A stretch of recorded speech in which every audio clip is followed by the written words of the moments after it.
edition of Wednesday Wisdom, where we share tips and ideas on how you too can build your brand reputation and increase your revenue through the power of marketing and live events. I am Anna Osherov, and today I'm going to share with you 7 tips on how to really pitch your value for successful sales without cringing. It's sometimes really difficult to pitch our value. For some reason, fear comes up. Fear of not being good enough, fear of not being able to deliver value, fear of no one buying, or maybe even that dreaded imposter syndrome. However, in order for us to succeed in our businesses or even in our careers, we must learn to pitch our values for successful sales without cringing. Recently I was working with a client, and just last night we ran a webinar for her. She had a sold out event, and yet at the end, after she's completed, she actually asked me, how was the pitch? Did I sound uncertain when I was talking about the price? You know what? She didn't. But it led me to really think about this particular topic. And so I've come up with 7 tips for you to be able to really pitch your value for successful sales without cringing. So tip number 1 is having a single-minded proposition. Only sell the one thing. You can give people options on how they can invest in the one thing, whether that is on a payment plan or on a deposit or a pay now, or maybe make a contact with you, but just sell them one thing. When a person has options, they need time to make a decision. Don't give them that time. Give them one option, a single-minded proposition. Number 2 is have clarity of value.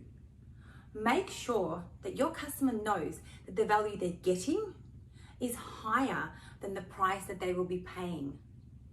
You have spent years working on your products and services, making sure that you're able to deliver high value. Make sure that there is clarity of that value for your customer, which is followed up by certainty of price.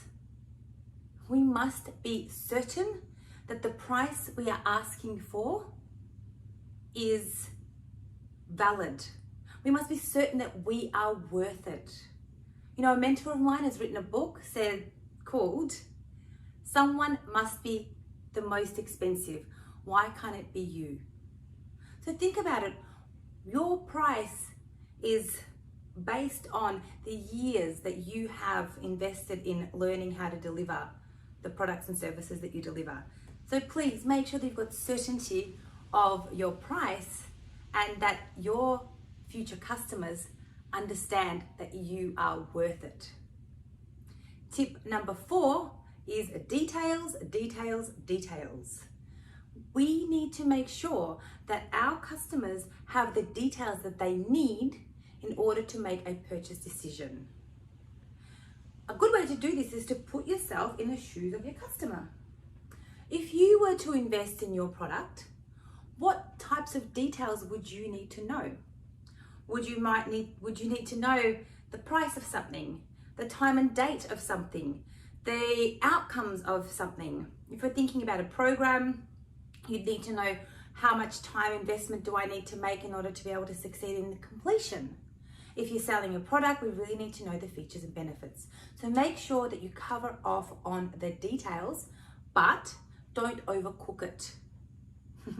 Make sure that it's clear, but the details are there. And the next one is emotional versus rational brain. You see, human beings make their decisions with our limbic brain or the reptilian brain. That is where emotions are processed. And so when we make a decision on how we feel about something, not all the details, but we rationalize with our thinking brain. So a good thing to think about is when we start to talk about the price or when we start to talk about the details, follow it up with a story. Stories are one of the best ways to engage emotion within someone. So think about sharing the details and then sharing a story, sharing the price and then sharing a story. Make sure that we are engaging emotionally. The sixth one is simplicity. We need to make it as easy as possible for our customers to buy. So whether that is a registration form, whether that is a point of sale system, we want to make sure that before they leave our proximity, whether that is in a digital environment or in an in-person environment, before they leave our proximity, they make a purchase decision and then we are able to simply take their money. Simplicity is key when it comes to conversion. And my final tip, the seventh tip, is practice. Practice, practice, practice. Practice your pitch. Test it and then measure. Making sure that we practice, that we test, that we measure everything. And when I say practice your pitch, you don't need to practice it in a live environment where someone's going to buy. Practice it on your friends, practice it on your colleagues or on your team. Practice your pitch and you will get instant response. You will know whether that pitch has landed or if it hasn't landed. And then you're able to test, you're able to measure, and you're able to improve. You know, we sell all the time and we pitch all the time. We pitch ideas to our friends about what restaurant we want to go to. We pitch ideas to our kids on how we would like them to act or to stop acting, or what we would like them to do. We pitch ideas to our teams or when we've got a problem to solve. Everything we do in those environments is pitching. So don't shy away from the pitch when it comes to your sale. You are worth it. You've taken the time to build your value. And if we're not able to pitch effectively, you're not just not going to make money, you're actually not going to be able to make the difference that you seek to make. So please get out there and really pitch your value for successful sales. And don't cringe. Just take on these 7 tips.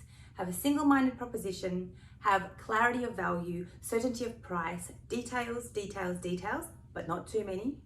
Think about your emotional brain versus your rational brain and tell great stories. Make sure it's simple, simplicity, it's easy to buy, and finally practice, test, and measure. Thanks so much for tuning in to another Wednesday Wisdom, where we share tips and ideas on how you too can build your brand reputation and increase your revenue through the power of marketing and live events. I'm Anna Osherov, and as always, remember, you are born to influence